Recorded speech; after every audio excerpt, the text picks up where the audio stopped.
Hello दोस्तों। जैसे मैंने आपसे प्रॉमिस किया था, हम लोग जीएसटेट 2B वर्सेस परचेज रजिस्टर पर रिको पर वीडियो बनाएंगे। तो आज हम सीखेंगे जीएसटेट 2B वर्सेस बुक्स यानी परचेज रजिस्टर का रिको कैसे करते हैं। Okay, understood. Like GSTR 2B versus purchase register. तो मैं हूं आपका दोस्त सीए विशु चौहान।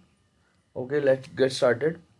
सबसे पहले मैं आपको बता दूं, जीएसटी रिको के लिए हम लोग जो भी सॉफ्टवेयर यूज़ कर रहे हैं उससे हम अपना जीएसटी परचेज रजिस्टर डाउनलोड करेंगे। ओके, जो सॉफ्टवेयर यूज़ कर रहे हैं उससे जीएसटी परचेज रजिस्टर डाउनलोड करेंगे उस पर्टिकुलर मंथ का जिसका हमें रिको करना है। ओके, देन उसके बाद जीएसटी रजिस्टर डाउनलोड करने के बाद हम जीएसटी पोर्टल से अपना जीएसटी 2B डाउनलोड करेंगे उसी मंथ का जिसका हम परचेज रजिस्टर डाउनलोड किया है। ओके, जिस मंथ का हमें रिको करना है। अच्छा, जीएसटी रिको स्टार्ट करने से पहले मैं आपको एक चीज़ और बता देता हूँ। बेसिकली ये रिको हम इसलिए करते हैं, जैसे हम एग्जांपल से समझते हैं। जैसे कि आपके अपनी अपनी बुक्स में, आपके परचेज रजिस्टर में बिल बुक किए। फॉर एग्जांपल 10 बिल बुक किए, नंबर ऑफ बिल जो काउंट है आपका 10 बिल का है। एंड आपके जीएसटी 2B में 12 बिल दिख रहे हैं। ओके, और एक एग्जांपल और लेते हैं। जैसे कि आपकी बुक्स में आ रहे हैं 10 बिल और आपके जीएसटी 2B में आ रहे हैं 8 बिल दिख रहे हैं आपको। तो यही डिफरेंस निकालने के लिए हम जीएसटी रिको करते हैं। एंड क्यों आता है ये डिफरेंस, तो ये समझते हैं। तो ये डिफरेंस इसलिए हो सकता है, जैसे आपने बिल बुक किए, ठीक है, लेकिन आपकी सप्लायर ने GST 1 फाइल नहीं की या फिर लेट फाइल की है, तो आपका अपना आईटीसी नहीं दिखेगा उसमें जीएसटी 2B के अंदर।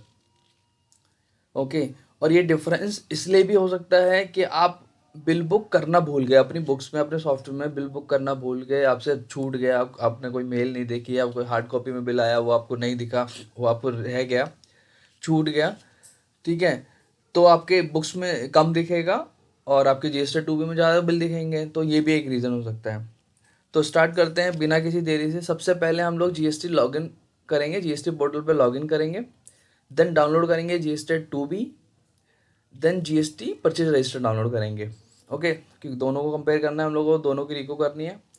फिर दोनों के डेटा को एक शीट में ले जाके मर्ज कर देंगे हम लोग। तो समझते हैं प्रैक्टिकली कैसे हम लोग इसका रिको करते हैं। ओके, तो मैंने जीएसटी पोर्टल पे लॉगिन किया है ऑलरेडी। तो मैं जाता हूँ यहाँ पे file return. Okay, file return में मुझे फॉर एग्जांपल सितंबर मंथ का रिको करना है, तो मैं सितंबर मंथ क्लिक करता हूँ, सेलेक्ट करता हूँ, देन जीएसटी 2B पे क्लिक करूँगा मैं। ओके, ऑल टेबल में डाउन ये डेटा ये आ गया यहाँ पे पूरा जीएसटी 2B का डेटा। ठीक है, इसमें क्या फॉर्मेट आ रहा है, जीएसटीएन नंबर सप्लायर का, उसका legal name, invoice number, invoice type, invoice date, invoice value, place of supply. Okay, supply attract reverse charge, taxable value. तो बेसिकली ये पूरा डेटा आ गया, कौन किस मंथ से है ये। ओके, डेट ऑफ फाइलिंग क्या थी आपके सप्लायर की, आईटीसी अवेलेबिलिटी है या नहीं है, येस और नो। ओके, तो यहाँ पे एक्सेल पे क्लिक करेंगे, डाउनलोड एक्सेल, तो ये मेरा डाउनलोड हो जाएगा डेटा। ओके, सेम तरीके से हम लोग अपना जो भी सॉफ्टवेयर यूज़ कर रहे हैं, हम लोग टैली यूज़ कर रहे हैं या कोई अदर सॉफ्टवेयर यूज़ कर रहे हैं, तो उस सॉफ्टवेयर से हम लोग जीएसटी परचेज रजिस्टर डाउनलोड करेंगे। ओके, तो मैं चलता हूँ अपनी एक्सेल की तरफ जो मैंने ऑलरेडी बनाई हुई है। तो ये मेरा परचेज रजिस्टर है। ठीक है, ये मेरा परचेज रजिस्टर है। इसके अंदर मैंने वो कॉलम फिल्टर कर लिए जो मुझे चाहिए, GST number, trade name, invoice number, invoice date, taxable value और tax amount, remarks, purchase register और आईटीसी अवेलेबिलिटी। सेम तरीके से मैंने जीएसटी 2B भी फिल्टर कर लिया, जो जो कॉलम मुझे चाहिए फॉर रिकन्सिलेशन के लिए। तो सप्लायर का जीएसटी नंबर, उसका trade name, invoice number, invoice date. ठीक है, बेसिकली मैंने ये सारा डेटा ले लिया कॉमन। तो दोनों सीटों में कॉमन कॉलम्स हैं, आप देखोगे। ओके, तो मैंने इस शीट को मर्ज कर लिया, बेस फाइल बना ली फॉर जीएसटी रिको के लिए। तो इसके अंदर मेरा पूरा डेटा आ गया है। यहाँ पे आप देखोगे ना, तो मैं फिल्टर आपको दिखाता हूँ फिल्टर में क्या क्या है। तो GST 2B का डेटा भी है, परचेज रजिस्टर का डेटा भी है। तो मैंने बेसिकली यहाँ पूरा GST 2B का डेटा ले लिया और परचेज रजिस्टर भी ले लिया। मैं आपको दिखा देता हूँ, आप देखोगे GST 2B दिख रहा है आपको, ये देखो परचेज रजिस्टर दिख रहा है। तो बेसिकली मैंने पूरा डेटा ले लिया, purchase register as well as GST 2B का डेटा एक शीट में मर्ज कर लिया, क्योंकि हमें इसकी पाइवट बनानी है। हम पाइवट टेबल से समझते हैं इसको कि हम लोग कैसे रिकन्सिलेशन करते हैं। ओके, तो आगे बढ़ते हैं। तो मैंने इसका पाइवट टेबल बनाया। पाइवट टेबल बनाना बहुत ही आसान है, मैं आपको सिखा देता हूँ अभी भी कैसे हम लोग पाइवट टेबल बनाते हैं। मैंने ऑलरेडी बनाई हुई है, तो मैं आपको दिखा देता हूँ एक बार पहले। ओके, तो मैंने पाइवट टेबल बनाया। पाइवट टेबल में पाइवट टेबल में सबसे पहले मैंने जीएसटी नंबर ले लिया सप्लायर का। तो उसके बाद ट्रेड नेम ले लिया, इन्वॉइस नंबर ले लिया, sum of taxable value, sum of integrated value, sum of central tax, state tax. तो ये एज पर परचेज रजिस्टर वाला डेटा ले लिया मैंने। देन उसके बाद मैंने as per portal, as per जो GST 2B का डेटा है वो ले लिया मैंने यहाँ पे। ओके, ये लेने के बाद, ये डेटा मैंने लेने के बाद, इस फॉर्मेट में लेने के बाद इसको मैंने कॉपी किया, पेस्ट स्पेशल किया एंड दूसरी शीट में लेके आ गया। मैं आपको दिखा देता हूँ, ये रिको वाली जो शीट है, इस शीट को मैं as it is copy paste करके यहाँ पे पेस्ट स्पेशल करके लेके आ गया। ओके, तो GST number of supplier, trade name, invoice number, taxable value, IGST, CGST, SGST as per purchase register, as per GST portal. और हम लोग डिफरेंस निकालेंगे। डिफरेंस मैंने कैसे निकाला यहाँ पे, टैक्सेबल वैल्यू यानी कि इक्वल टू मेरा taxable value minus as per purchase register minus GST portal. Okay, ये फॉर्मूला लगाया मैंने। IGST में मैंने सेम फॉर्मूला लगाया, परचेज रजिस्टर का IGST माइनस पोर्टल का IGST। देन मैंने अगेन फॉर्मूला लगाया, equal to CGST purchase register वाला माइनस CGST पोर्टल वाला। देन मैंने डिफरेंस लिया, equal to SGST purchase register minus SGST portal. Okay, तो बेसिकली ये मेरा डिफरेंस कॉलम आ गया और मैंने पूरा ये पेस्ट कर दिया नीचे तक। ओके, तो ये मैंने पूरा पेस्ट कर दिया नीचे तक, मेरा डेटा आगे निकल के। अब आप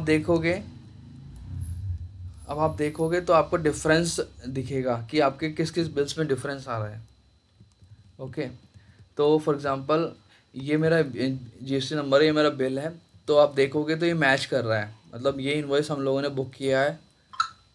ठीक है, ये सारे इनवॉइस जहाँ पे जीरो वैल्यू आ रही है, जहाँ पे आपके डिफरेंस में ज़ीरो वैल्यू आएगी, वहाँ आप देखोगे, मैं लगा देता हूँ इसमें इक्वल्स टू ज़ीरो। तो बेसिकली मैं आपको दिखा देता हूँ, इक्वल्स टू ज़ीरो।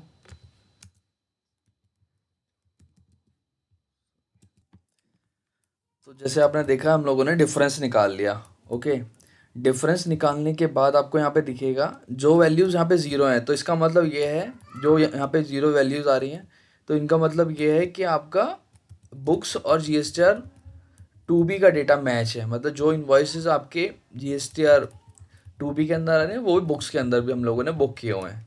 ठीक है, अभी हम नीचे देखते हैं। अब ये जैसे ये डेटा है यहाँ पे, तो यहाँ पे ये डिफरेंस आ रहा है, IGST में डिफरेंस है, तो इसका मतलब ये है कि मेरा बुक्स में है डेटा वो, लेकिन GSTR 2B में नहीं है। ठीक है, GSTR पोर्टल पे है डेटा, लेकिन GSTR परचेज रजिस्टर में नहीं है। तो इस तरीके से आपको डिफरेंस आइडेंटिफाई करने हैं कि क्या डिफरेंस आपका GSTR 2B में दिख रहा है, परचेज रजिस्टर में नहीं दिख रहा, परचेज रजिस्टर में दिख रहा है, 2B में नहीं दिख रहा। तो जो भी आपके डिफरेंस है, फॉर एग्जांपल अगर आपका कोई बिल GSTR 2B में दिख रहा है लेकिन आपके परचेज रजिस्टर में नहीं है, तो इसका मतलब वो आपको बुकिंग करने के लिए पेंडिंग है, वो आपको बुकिंग करनी पड़ेगी उसकी अपनी बुक्स में। तो उसके लिए आपको क्या करना है, अपने वेंडर से फॉलोअप करना है उस इन्वॉइस के अगेंस्ट में, उसका रेफरेंस देके। अगर आपके पास इन्वॉइस नहीं है तो इन्वॉइस अरेंज करके अपनी बुक्स में बुक करना है। आपके पास ऑलरेडी इन्वॉइस है, आपने बुक नहीं किया, तो उसको बुक करना है। ठीक है, उसका वाइस वर्सा दूसरा केस हो सकता है कि आपके पास कोई इन्वॉइस है बुक आपकी बुक्स में, लेकिन GSTR 2B में नहीं दिख रहा, वो 2B में नहीं है। इसका मतलब आपके सप्लायर ने रिपोर्ट नहीं किया अपने GSTR 1 के अंदर, इसलिए आपको 2B में नहीं दिख रहा।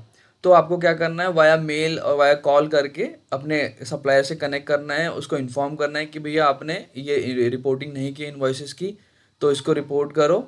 ठीक है, अदरवाइज ऐसे केस में क्या होता है ना, मतलब बीइंग ए कस्टमर हम लोग उसका पैसा डिडक्ट करके उसको पेमेंट कर सकते हैं। जब तक वो जीएसटी की पेमेंट नहीं करेगा, जीएसटी रिटर्न फाइल नहीं करेगा, तो हम लोग तब तक उसकी पेमेंट होल्ड कर सकते हैं। तो इस तरीके से आप फॉलोअप कर सकते हो। ठीक है, तो ये बेसिकली ये डिफरेंस, इस तरीके से हम लोग रीको बनाते हैं। ओके, तो इसकी एक समरी भी बना सकते हो कि आपका कैसे कैसे डिफरेंस आया, ओवरऑल समरी। जैसे मैंने यहाँ पे एक समरी बनाई हुई है रीको की। तो एज पर बुक्स मेरा टोटल जो जीएसटी आ रहा है, आईजीएसटी इतना है, सीजीएसटी इतना है, एसजीएसटी इतना। ठीक है, ऐड कर दिया input in to be not in books, less कर दिया input in books not in to be, जो भी डिफरेंस आया उसके उससे निकाल के बैलेंस ये आ गया मेरा, एज पर पोर्टल ये अमाउंट है, डिफरेंस हमारा ये जीरो हो गया। तो बेसिकली इस टेबल का इतना यूज़ नहीं है, हमारा जो यूज़ है वो इस डिफरेंस कॉलम का है। तो इस डिफरेंस कॉलम से आप निकाल सकते हो, जैसे आपका फॉर एग्जांपल ये अमाउंट आ रहा है, तो ये आपका डिफरेंस आ रहा है 86,000 का IGST, 86,000 का IGST आपका परचेज रजिस्टर में दिख रहा है लेकिन पोर्टल पे नहीं दिख रहा है। तो इसके लिए आप फॉलोअप करोगे, बिल बुक कराओगे, उससे रिपोर्ट कराओगे अपने सप्लायर से। ठीक है, ऐसे ही मैं एक दूसरा केस दिखा देता हूँ आपको। ओके, ऐसे ही मैं आपको एक दूसरा केस दिखा देता हूँ पॉजिटिव वैल्यू वाला, जिसमें पॉजिटिव वैल्यू दिख रही होंगी। तो उसमें क्या केस बनेगा कि आपके पोर्टल पे अमाउंट आ रहा है, पोर्टल पे बिल आ रहा है, लेकिन आपके परचेज रजिस्टर में नहीं आ रहा। तो इसका मतलब आपने बुकिंग नहीं की है। तो आपको ये बिल बुक करना है, ये पर्टिकुलर बुक आपको बुक करना है। ओके, तो बेसिकली इस डिफरेंस से हमें इजी हो जाता है कि हम लोगों ने क्या बिल बुक नहीं किए, क्या हमारे सप्लायर ने रिपोर्ट नहीं किए। तो अकॉर्डिंगली हम लोग अपनी बुकिंग करेंगे, अकॉर्डिंगली हम लोग अपने सप्लायर को इन्फॉर्म करेंगे कि आप लोगों ने ये रिपोर्टिंग नहीं की है। तो ये बहुत ही इजी प्रोसेस है, इजी बहुत तरीका है। इस तरीके से आप लोग अपना रिकन्सिलेशन बना सकते हो। तो सबसे पहले मैं आपको एक कंक्लूड कर देता हूँ। तो सबसे पहले हम लोगों ने क्या किया था, परचेज रजिस्टर डाउनलोड किया था अपनी बुक्स वाला, जीएसटी 2 भी डाउनलोड किया पोर्टल से, देन उसको मर्ज किया। ओके, देन उसका पाइवेट बनाया, देन इस तरीके से हम लोगों ने यहाँ से पाइवेट वाला डेटा उठा के रीको बनाया। ओके, तो ये एक तरीका है रिकन्सिलेशन करने का जो मैं फॉलो करता हूँ। ठीक है, और भी कुछ अलग तरीके हो सकते हैं, तो आप भी इसमें प्लस माइनस कर सकते हो। ठीक है, अभी मैं आपको लास्ट पाइवट बनाना सिखा देता हूँ। बेसिकली पाइवट से हम लोग पाइवट टेबल बनाना सीख लेते हैं। हम लोगों ने कैसे पाइवट टेबल बनाया, तो सबसे पहले मैं ये डेटा सारा सिलेक्ट करूँगा। ओके, ये मैंने पूरा डेटा सिलेक्ट करता हूँ जिसका हमें पाइवट टेबल बनाना है। ओके, Alt+N+V इसका शॉर्टकट होता है। तो यहाँ पे इंसर्ट के अंदर पाइवट टेबल ऑप्शन रहता है, न्यू वर्कशीट ओपन करेंगे। ओके, ये मेरा पाइवट टेबल बन गया। इसके अंदर मुझे जो जो कॉलम रिक्वायर्ड है वो मैं लूँगा। तो सबसे पहले मैं लेता हूँ GST number of supplier, trade name. Okay, trade name लेने के बाद मैं इसको पाइवट टेबल ऑप्शन में जाऊंगा, डिस्प्ले में जाऊंगा, classic pivot table, then okay. Okay, अब ये जीएसटी रिपीट हो रहा है तो इसको मैं सब टोटल जीएसटी नंबर कर दूंगा, इसको हटा दूंगा। ओके, ये मेरा सप्लायर ऑफ जीएसटी आ गया, सप्लायर ट्रेड नेम आ गया, एंड उसके बाद मैं लूँगा इन्वॉइस नंबर जिसकी मुझे ज़रूरत है, जिसके बेस पे हम लोगों को रिकन्सिलेशन करना है। देन उसके बाद मैं रिमार्क्स को लूँगा, रिमार्क्स को ले लेता हूँ मैं कॉलम में। ओके, देन मैं उसके बाद ले लेता हूँ IGST taxable value, IGST SGST state tax. तो बेसिकली इस तरीके से मैंने अपना पाइवट टेबल बनाया, जो मेरा यहाँ पे पाइवट टेबल आपको दिख रहा है। ठीक है, तो बहुत ही इजी है, आप लोगों को होपली आता ही होगा पाइवट टेबल बनाना किस तरीके से बनाते हैं। तो बेसिकली पाइवट टेबल का इसमें मेजर वर्क है कि अगर पाइवट टेबल के थ्रू हम लोग ईजिली रिकन्सिलेशन कर सकते हैं। तो थैंक यू दोस्तों, thanks for watching my video, thank you.